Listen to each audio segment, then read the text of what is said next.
Travel where you will, anywhere in the world, and you will encounter Coca-Cola. On clothes, in signs, on packaging, in art, everywhere.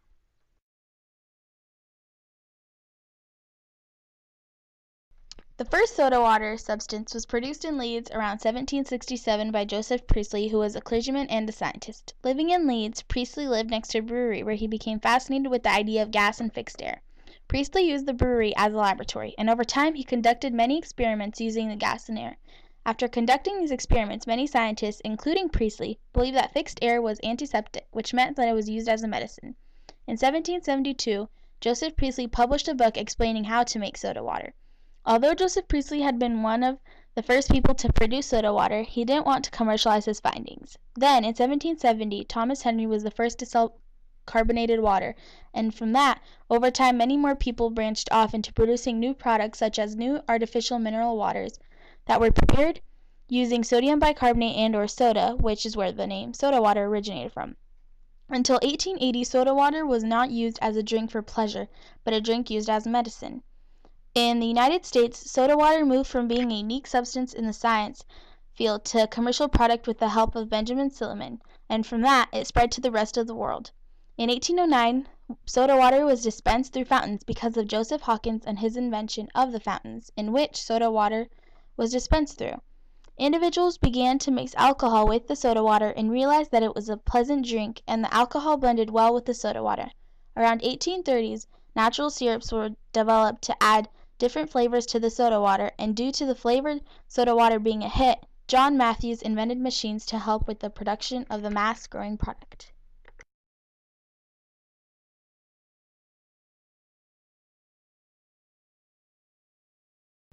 In May 1886, John Pemberton, who is from Atlanta, Georgia, invented Coca-Cola. The company has a version of the story of how Pemberton created the great drink. Coca-Cola states that Pemberton got lucky with creating the drink through experimenting and trying to find a cure for headaches. He mixed different liquids with soda water in order to reach the actual taste of Coca-Cola. But the actual story of the creation of Coca-Cola occurred in a much more complicated matter. Patent medicines were very popular in the late 19th century, but were ineffective and expensive. Due to their popularity, the companies which made them used a lot of slogans, trademarks, logos for their products because the making of the medicines didn't cost a lot. So they spent most of the money on advertising. An example of a widely used patent medicine is Lydia E. Pinkham's medicine that was made for and consumed by women. The medicine helped by having a positive shore for all those painful complaints and weaknesses so common to our best female population. But when it was analyzed later in time, it has been said that it contained 15 to 20% alcohol. Pemberton also tried experimenting with patent medicines and had been successful a few times. In 1884, he came across the coca plant. The leaves of this plant had been known for many years by the South American peoples. If one chewed the leaf, they would consume small quantities of an alkaloid drug known as cocaine. Over the years, many medical scientists spent time researching the plant. Pemberton copied parts of the coca-infused wine formula, but he also added a cola extract, another one of his discoveries. The cola nuts were valued as a stimulant in Western Africa, and the people of Western Africa believed that the cola nuts could cure malaria. In the 19th century America, coca and cola ended up being used together while making many patent medicines because of their effects, and they were very similar. Not only did Pemberton use Mariani's wine recipe, but he also tried many other formulas in advertisements. On July 1, 1886, no alcohol trials began, which meant that Pemberton needed a non-alcoholic drink. Due to this, he used coca, cola, and sugar as his ingredients to make his new substance. He sent packages of the substance to pharmacies, and they were a hit. Frank Robinson, who was Pemberton's sideman, suggested that Coca-Cola should be the name of the substance because it was derived from the main ingredients and the two C's would look well in advertising. In the beginning, Coca-Cola contained cocaine, but at the beginning of the 20th century it was eliminated. Also, it was said to cure all nervous affections, sick, headache, neuralgia, hysteria, melancholy. Robinson was in charge of marketing and advertising, but over time many arguments occurred over who owned the rights to Coca-Cola. Because Pemberton was dying of stomach cancer, he sold 2/3 of his rights to two businessmen in July 1887 because he needed the money. But Robinson didn't know that Pemberton had done this. Asa Candler, who was another maker of patent medicines and was the brother of Robinson's lawyer, teamed up to buy out the other parties to gain back rights. When Pemberton died from cancer on August 16, 1888, it enabled Candler to consolidate control over Coca-Cola. Without Candler's efforts, Coca-Cola would have never become as successful as it is today.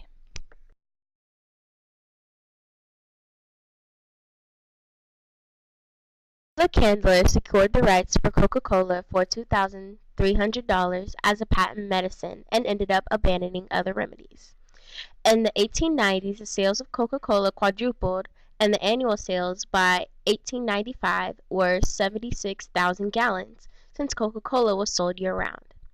Candler wanted to increase the amount of Coca-Cola consumption, so he spent a lot of money and time on advertisements. He would travel to other pharmacies and pass out free tickets to new customers, but he would only sell the syrup and used soda fountains to mix the two together. Coca-Cola was profitable. The syrup only cost 1 cent and was sold for 5 cents. By 1895, Coca-Cola was sold in every state in the United States. Coca-Cola started to sell as a refreshing drink rather than a remedy. In July 1899, Chandler granted two businessmen, Benjamin Thomas and Joseph Whitehead, the right to bottle and sell Coca-Cola. Since it was bottled, they were able to sell it anywhere they wanted. They, in return, created a franchise business that was available in every town and village in the United States. In 1907, Coca-Cola started to gain problems. Harvey Washington Wiley had accused Coca-Cola of containing caffeine. Wiley was a government scientist whose biggest concern was for children that consumed health remedies. In 1906, he created a Pure Food Drug Act called Dr. Wiley's Law. He turned his focus towards Coca-Cola because parents did not know what their children were consuming. In 1911, Wiley put Coca-Cola on trial in a federal case known as the United States versus 40 barrels and 20 kegs of Coca-Cola. Coca-Cola was blamed for promoting sexual action since it contained caffeine. Scientists were able to prove that the amount of caffeine in Coca-Cola was not harmful. They also proved that Coca-Cola was pure since cola did not count as an additive since it is one of the main ingredients. The Coca-Cola company figured out a way to sell their product to children. They used advertisements with Santa Claus drinking Coca-Cola. In 1931, they figured out a way to create a modern Santa Claus with red and white, which matched their colors. The 1930s brought three challenges to Coca-Cola. First, with the end of Prohibition. Alcoholic drinks were now legal. This was supposed to have a devastating effect on the sales of Coca-Cola. Archie Lee was the head of advertisement. He found different ways to push Coca-Cola consumption as a replacement for alcohol as a family-friendly drink. He also started to use the radio as a way to sell Coca-Cola. Coca-Cola was also featured in movies to show its glamorous side. Another thing that brought challenges to Coca-Cola was the Great Depression. Even though the Great Depression economically destroyed other companies, the Coca-Cola Co. was very prosperous. Coca-Cola's biggest rivalry during this time was PepsiCo, with their Pepsi-Cola. PepsiCo was started in 1894, but went through two bankruptcies. Pepsi didn't become a major competitor until the 1930s, when a businessman named Charles Guth owned the company. Guth owned a chain of confectionery stores and soda fountains. He would offer 12 ounces of Pepsi for the same price of a 6-ounce Coca-Cola, 5 cents. This greatly appealed to customers who had little money to spare. Coca-Cola accused Pepsi of trademark infringement.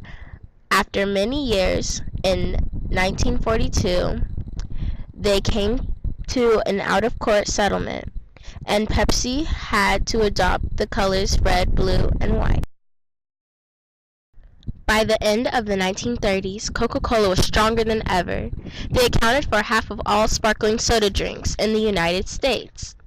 Mass-produced, mass-marketed, and was consumed by rich and poor. Coca-Cola had taken over the U.S. and now was going to take over the world. In the second half of the 20th century, Coca-Cola became a global phenomenon after World War II. The United States broke itself out of isolationism created in World War I. When America intervened in the war, it was decided that the United States would not join in any future wars in which it did not need to be involved. However, the United States stopped isolationism in World War II due to the bombing of Pearl Harbor in 1941. Coca-Cola joined the soldiers in war by having the bottles be sent to the servicemen. Robert Woodruff, the president of the Coca-Cola Company at the time, stated, "Every man in uniform gets a bottle of Coca-Cola for 5 cents, wherever he is and whatever it costs the company." Coca-Cola reminded soldiers of home, which made sure that Coca-Cola Company would not go away. With the popularity of Coca-Cola increasing, bottling plants, also known as soda fountains, were created on military bases, so the cost of shipping would be cut down and it would allow more soda to be produced because they only needed the syrup to make the soda. Servicemen wrote letters to Coca-Cola believing that Coca-Cola was part of the United States. If anyone were to ask us what we were fighting for, we think half of us would answer, the right to buy a Coca-Cola again, said 2 soldiers. People believed Coca-Cola was special. It was something valuable in society. In places such as Casablanca, Coke cost $10, while in Alaska it cost $40. This shows that Coca-Cola was considered very valuable among societies, but it also shows the infatuation associated with Coca-Cola around the world. Military people in the United States supported Coca-Cola, including General Dwight D. Eisenhower. He ordered 3 million bottled Coca-Cola filled and complete equipment for bottling, washing, capping same quantity twice monthly. Also sufficient syrup and caps for 6 million refills. Throughout this time, the Coca-Cola Company made use of every opportunity that came to help sell and advertise their drink. General Konstantinovich Zhukov converted to accepting Coca-Cola when it was first introduced to him, but did not like the idea of drinking something that was dark. He suggested to make the drink look like vodka with no distinctive color because he was not allowed to accept merchandise from the United States. In response to this, the United States created a white, clear type of soda. The Soviet Union was like the majority of communist countries who believed that Coca-Cola stood for everything wrong with capitalism in the United States. When the United States began with the Marshall Plan, people in Europe believed it was part of an imperialistic plot. The French created the term Coca-Colonization, where the French were against creating new bottling plants. They believed Coca-Cola could harm humans and was poisonous. Coca-Cola protesters overturned trucks and destroyed bottles of Coca-Cola. Austrians believed that Coca-Cola plants could be converted to atom bomb factories, while the Italians believed that the drink turned children's hair white. In 1959, Vice President Richard Nixon went to the Soviet Union supporting Pepsi by drinking it with the Soviet Union premier. In 1962, Nixon became Pepsi's law firm after he lost the race for California's governorship. He began to sell the drink in the Soviet Union in 1972. Pepsi opened in Romania in 1965. With the help of Richard Nixon, the popularity of Pepsi increased over Coca-Cola more and more in communist countries. The fall of the Berlin Wall in 1989 allowed people in Eastern Europe to have a taste of Coca-Cola. People in East Berlin highly accepted Coca-Cola, with Pepsi regarded by many drinkers as a local brand associated with the old regimes. Coca-Cola was seen as a symbol of freedom. By the 1990s, the popularity of Coca-Cola continued to grow until it overtook Pepsi. By the end of World War II, it became a global brand.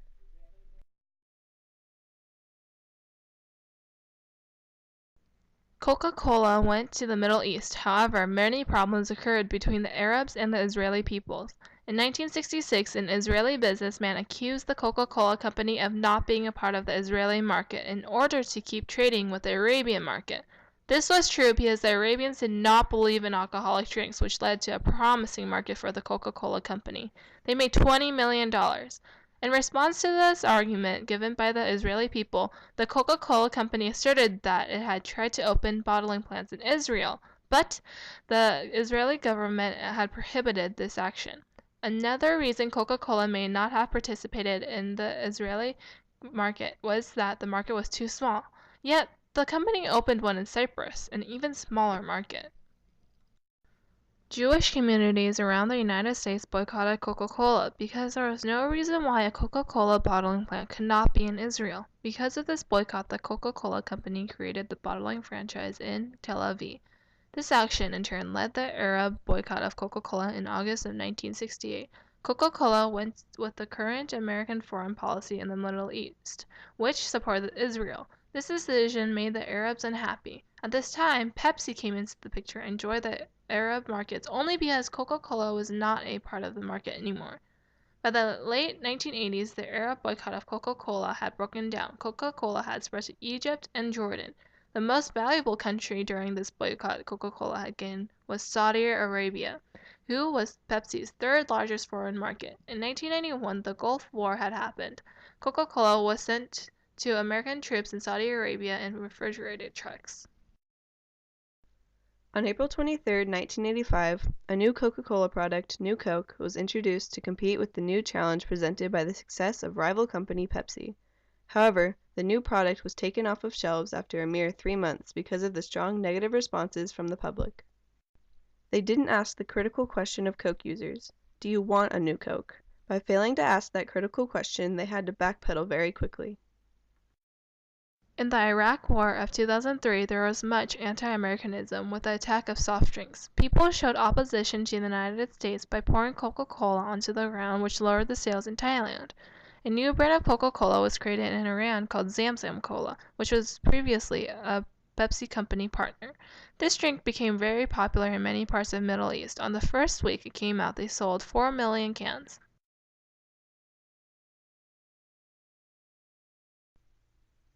Factories are used in the developed world, where rich countries have their companies reduce costs and create more jobs while helping the economy in poorer countries.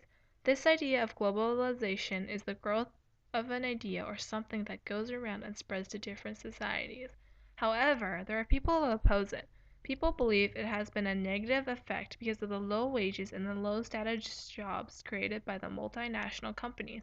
Anti-globalization activists believe globalization has created the only one superpower, the United States.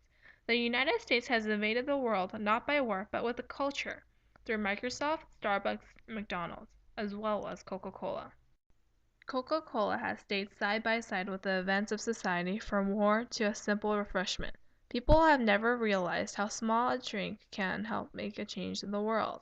Coca-Cola has spread itself around the world and its power increases. People know what it is and accept the drink. Globalization has spread this drink intentionally and accidentally, where people have decided to share it to everyone in society. A billion hours ago, human life appeared on Earth. A billion minutes ago, Christianity emerged. A billion seconds ago, the Beatles changed music. A billion Coca-Colas ago was yesterday morning.